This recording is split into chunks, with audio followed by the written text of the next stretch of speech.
Welcome to the Action Network Live. This is honestly no less than the most important NFL preview show in the history of the world. Why? No heartfelt analysis, no hot air analysts saying something that means nothing. We are in the most exciting window that happens in sports. It is the hour or two before games kick off in the NFL. We are getting an NFL game tonight, the Chiefs and the Texans. And that is when all the bets are happening, when lineups are being made, when everybody is putting their money down, which is why we're bringing you picks. We're bringing you DFS action. We're bringing you fantasy lineups. We are bringing you news and information. We have Sean Corner. We have Chris Raybon. We have Katie Richcreek. We have Matthew Friedman. And with that news and information, I'm looking at him. He's pumped. I feel like he might break out in a song. Darren Ravel, tell us everything that's happening in the markets. You're checking. I'm pumped. You're checking with your bookmaking sources. Tell me everything that's happening right now. Well, I'll start with what I just got. A $100,000 bet placed at the Mirage on the Chiefs minus 9.5, which is following everything that we've seen. We're at minus 9.5 right now.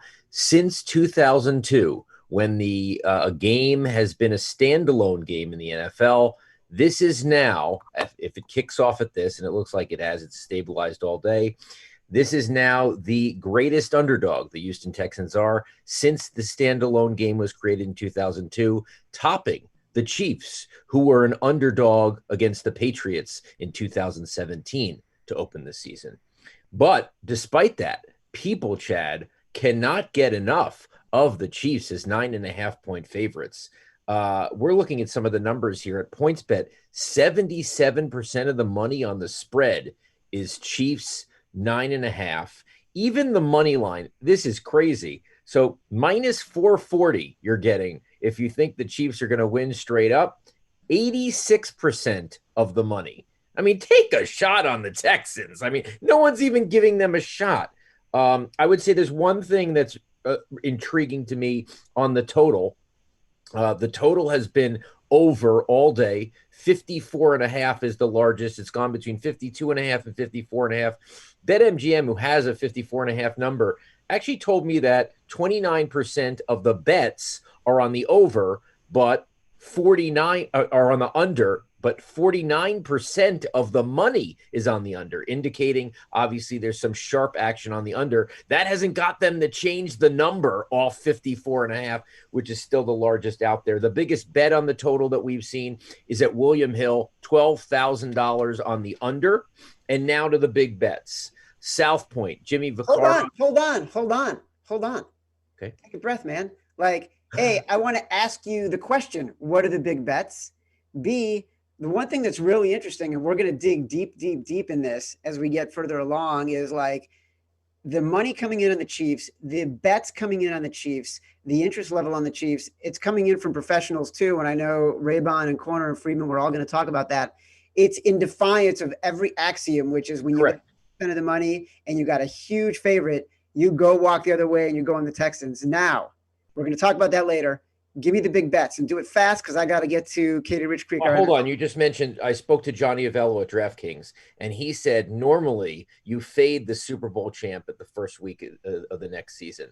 That's like one of the rules. And if they don't lose, they at least don't cover the spread.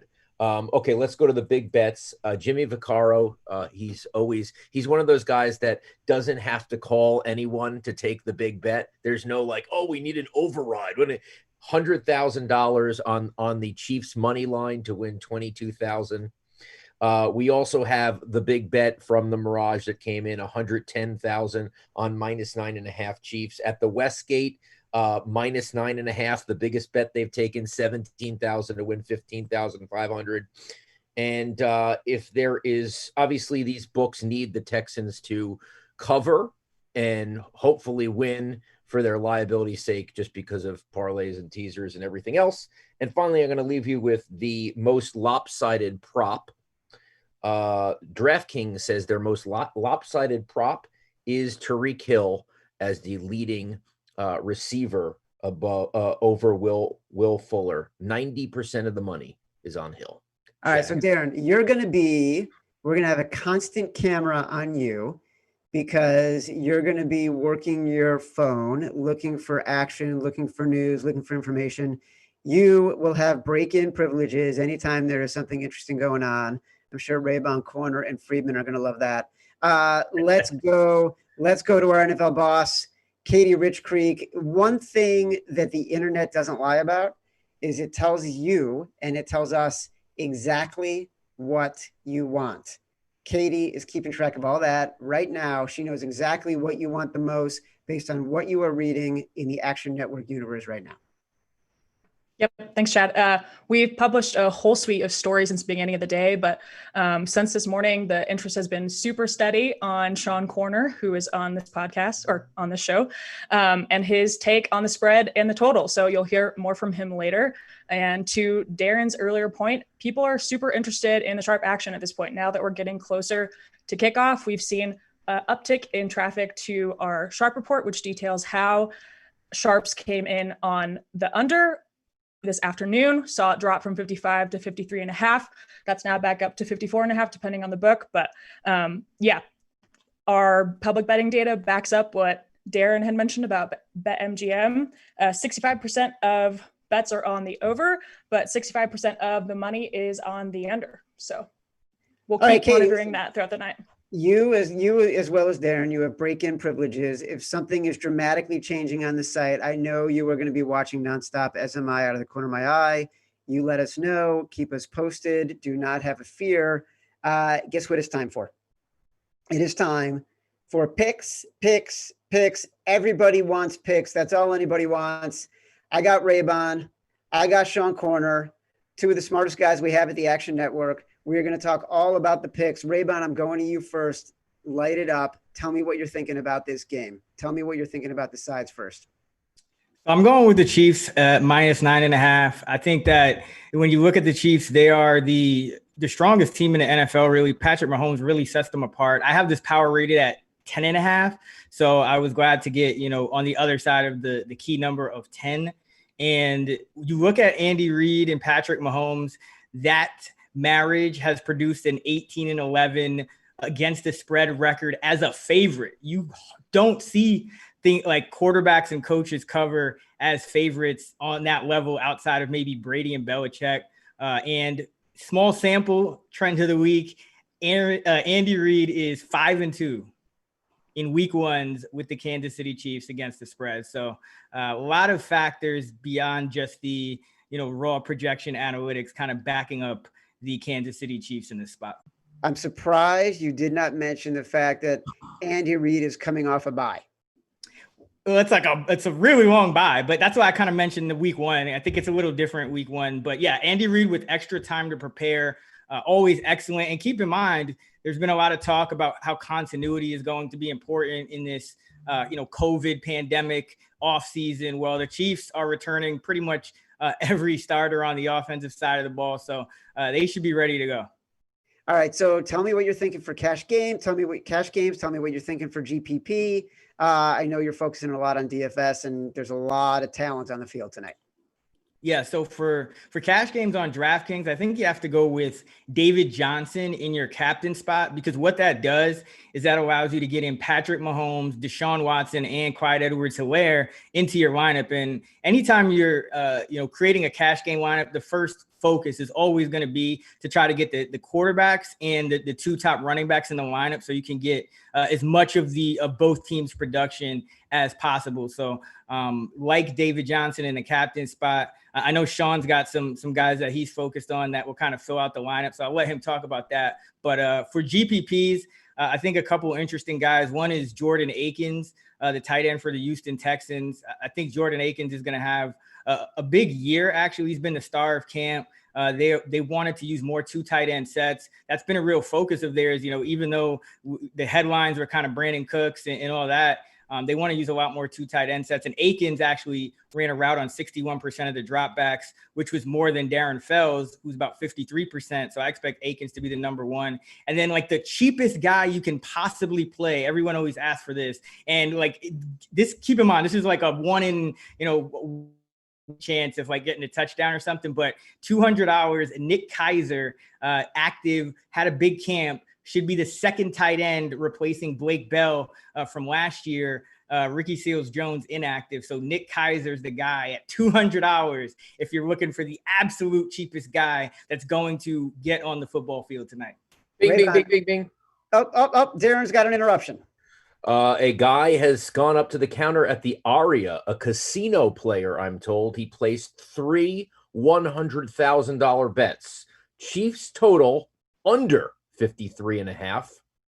That's an MGM book that's now at 53.5, so they might have dropped it down one. And then 2 other ones, UAB total over 54.5. Obviously, they were listening to Colin Wilson, who likes the over there, and the Lakers total over 218.5. So we've had 3 $100,000 bets, but that's the first one that we've seen on the under. Chad, back to you. I got to say, Darren, that player sounds pretty sharp because we're going to talk about the total at some point in the show. Also, Raybon, you almost like you under-delivered on Nick Keiser, because when we were putting together our script and our rundown earlier today, you threw Nick Keiser in there as like, hey, here's a flyer. And then all of a sudden, 15 minutes before we go on the air, I believe Ricky Seals-Jones is inactive. So all of a sudden, Nick Keiser, you're kind of looking like a genius and you were ahead of the game. Meanwhile, Sean Corner, I've heard one name all day today. If you live in sort of the Twitter space like I do, which is the fantasy gambling DFS Twitter space, the Twitter geekerati has been freaking out about Darren Fells, who, honest to God, I don't even think I had ever heard the name before today. And yet he is the bet everybody is making. Explain yourself with Darren Fells. Yeah, so leave it to the geekerati to celebrate the NFL season kicking off by betting on a touchdown-dependent blocking tight end. But here we are. But yeah, I think that the bet here is under 23.5 receiving yards. Some places have it, as low as 21.5. I still think there's some value there. I have a chart with the odds breakdown for that, but I have the under 23.5 hitting 65% of the time. And the reason for that is, Darren Fells is a blocking tight end. He went out for a route 44% of the time last season and stayed in the block 56% of the time. Whereas Jordan Atkins is really the receiving tight end. He went out for route 61% of the time he was on the field. But they also have a third tight end now, and Kahali Waring. He was a 3rd-round pick last year. He missed the entire season. He was on the IR due to concussion and hamstring injury. So, any snaps by him will cut into Fells and even Atkins usage. I'm with Raybon. I think Atkins will have a bigger role this year at the expense of Darren Fells. So there's a lot of factors going against Darren Fells. But also one of the things I looked into was when the Texans are leading, so games that they won, he averaged 3.7 targets, 2.8 receptions, and 28 yards. And in games they lost, he was averaging 2.2 targets, 1.2 receptions, and 12 yards. So he's not really part of their plan of a comeback mode type of offense. And that's, the Texans are plus 9.5 tonight. That's what we should expect. So I think Darren Fells has another hit to his projection in that. So I love the under 23.5 all the way down to, I have the median projecting like 18.5. I would bet this down to about 19.5. Yeah. Real quick. Our real-time audience agrees, or is an extension of that Twitter conversation. They're flocking to Sean's breakdown of this prop online right now, which, by the way, you can still get the under 23.5 at DraftKings. Yeah, I believe it's minus 124 now. I would bet that down to like minus 160. So it's still good to go at minus 124. You know what? You guys all suck. You are taking the complete fun out of betting week 1 of the NFL season. Corner, you said it right. Like, leave it to like the Twitter geekerati to get so pumped up to bet an under on a no-name tight end who's known for blocking. All right, Raybon gave us his GPP. Give us your GPP.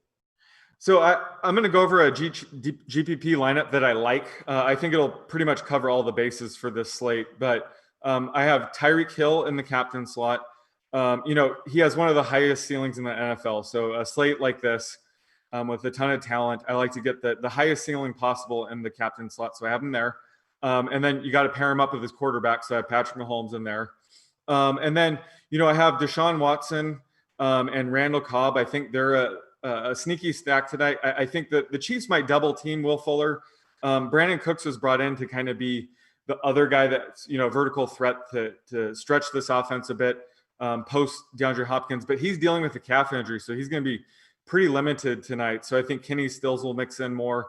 But ultimately, I think Randall Cobb was a really good low-key signing for them in the offseason. He's a great slot option, a guy that Deshaun Watson can lean on, maybe get rid of the ball quicker. One of the problems with Deshaun Watson is he likes to hold on to the ball and take sacks. I think Randall Cobb will be a critical part of him getting rid of the ball quick tonight. So I love that stack between Watson and Cobb. And then I threw in Jordan Aikens tonight. I left $800 on the budget tonight because you can actually fit in Darren Fells, and I think most people will pivot to him, but I'm going with Aikens tonight. Like I said, I think he's the main receiving tight end tonight.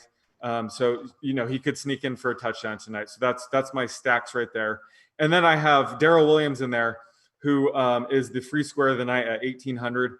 I would love to have Clyde Edwards-Helaire in here tonight. I've been, touting him all offseason, but he is supposed to be sort of ease into his rookie season here. So Daryl Williams should see 5 to 10 touches. So if he scores a goal line touchdown tonight, which I think is possible, everybody that has Clyde Edwards-Helaire, this is sort of a leverage play off that. So I'm fading, in a sense, Travis Kelce because I think they could double team tonight. Mecole Hardman, who might not be the number 3 receiver tonight, we'll have to see, and Clyde Edwards-Helaire, who could be eased in. But it's tough to fade those guys. Like you said, there's a ton of talent in this game, so you have to pick and choose who you're going to fade. But those are the guys I'm fading. All right, so at this point, for those keeping track at home of the most important preview show in the history of the world that only talks about the stuff that anybody really cares about, we have mentioned Darren Fells and Clyde Edwards-Helaire more than we've mentioned Patrick Mahomes.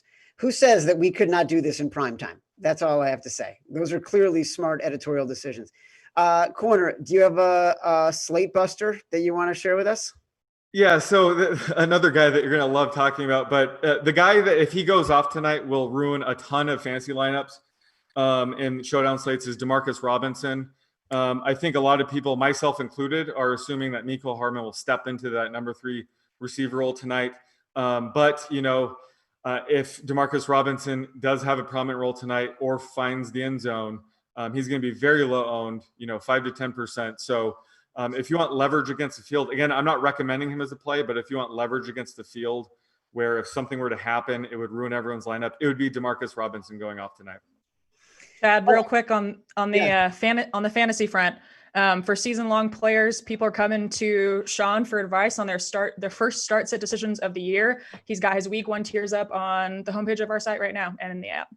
Very good plug and interruption there, Katie. I appreciate that. All right, we have reached a very urgent window. There's about 35 minutes left until kickoff. We got to get to one final thing. We're going to get to our perfect portfolio at the end. Matt Friedman, Sean Corner, Chris Raybon, they're all going to give us their perfect portfolio, how they're spending their money for the night. But before we get to that, Matthew Friedman, player prop genius. Break it down for us, brother.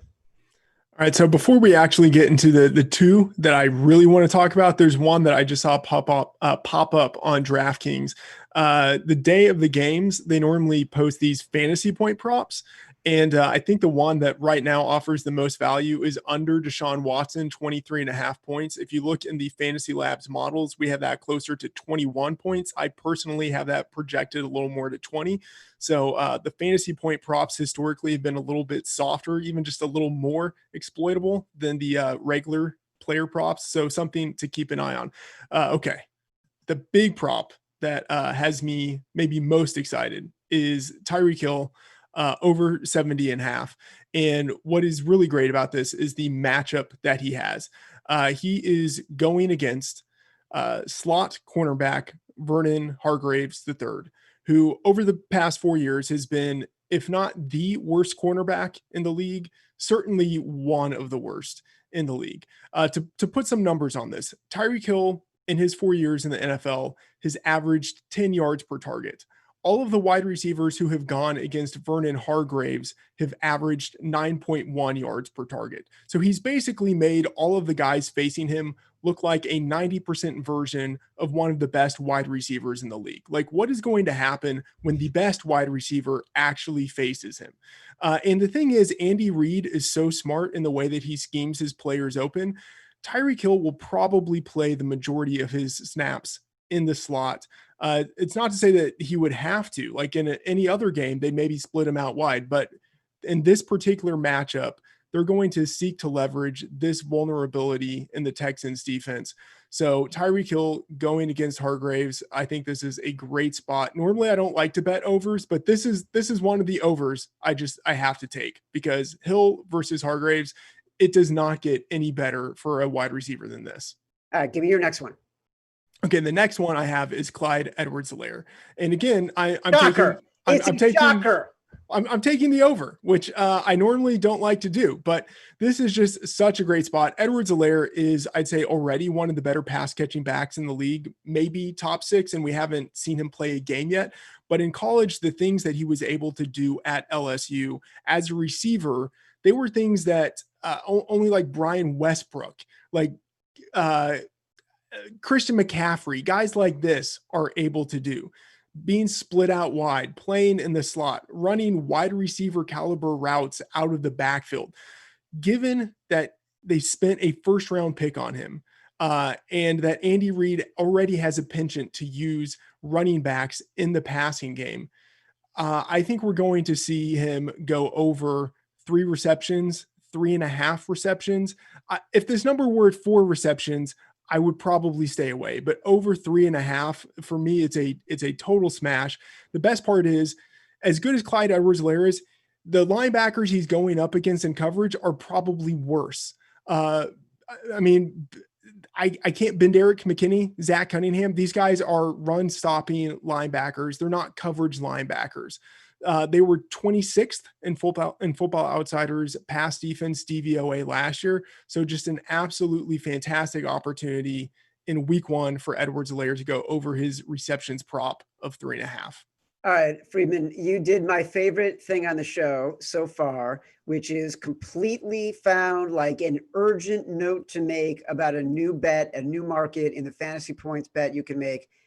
And then you bookended it with possibly the stupidest thing that was said on the show, which was Clyde Edwards-Helaire being one of the best pass catching running backs in the NFL. He has not played a game. He has not played in the preseason. They've barely even touched him in practice, yet he is already one of the best pass catching running backs in the NFL. It's accurate. That is Matthew Friedman to a T. Right there. That is a love and that is a hate. All right, listen, we got to get to our perfect portfolio right now. All right, because that's what people want. They got about 25 minutes left to make their bets. So we're going to go into the perfect portfolio. We're going to start with Raybon. You're up first. Tell us how you're spending your money, how you're weighting it, what you want to do with it. Yeah, so obviously my biggest bet is the Chiefs 9.5. And then I'm with Sean on the Fells under 23.5 receiving yards. And I also supplemented that with Jordan Aikens over 19.5 receiving yards. I have him actually projected for closer to 27. So I think that Aikens and Fells are kind of going in opposite directions. I totally agree that Aikens is going to be the guy if they're trailing. He's going to be out there. He's the more athletic guy. So those are my 3 main bets for tonight. All right, Corner, you're up next. Yeah, obviously, I'm all over the Fells. Once you're done betting on those unders, I'm going with Kansas City minus 9.5 tonight. I'm as squeamish as you, Chad, taking a huge favorite like this, especially with the reporting Darren has done with all the action on them. But, I laid out in my article that the Chiefs really didn't benefit from any luck last year. Typically, when you make or win the Super Bowl, you need a little bit of luck to get there. And they faced an uphill battle dealing with Patrick Mahomes missing 2 games, Tyreek Hill 4 games.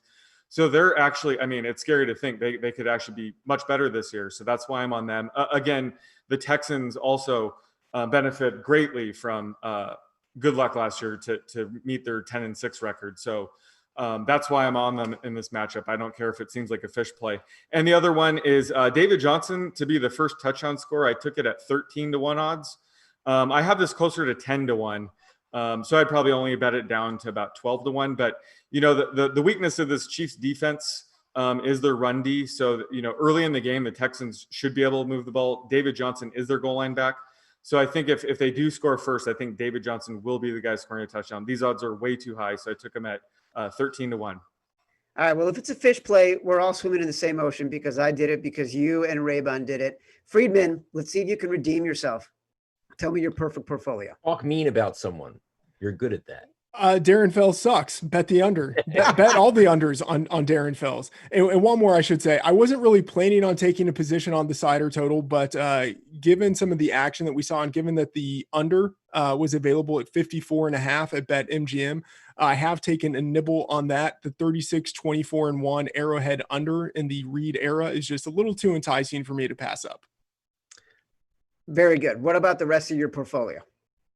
Oh, Chad, can I just get in? Am I allowed to get in? During the show, I saw that BetMGM was still at 54.5, and I took more than the nibble in my world. So I like it. Under. Freeman, you got anything else to add there? Yeah, a whole bunch of props. Check them out in the app. I mean, it's too many for me to run through. Just check them out in the app. All right. Everyone go check them out in the Action Network app. Friedman gave us plenty with Clyde Edwards-Helaire being the best pass catching running back in the NFL. Accurate. Darren Ravel. Who do you last? What's the latest in the market news that we need to know in the last few minutes before games kick off? There's just so much. Again, as I said before, there's so much money on the Chiefs, on the parlays, on everything, that every sports book needs the Texans to cover and in a great situation for them to win. All right, listen, this has been the Action Network Live. This is the most exciting window in all of sports, the moments before games kick off and bets are being placed, lineups are being made. That's why it's the most important preview show in the history of the world. Thanks for watching.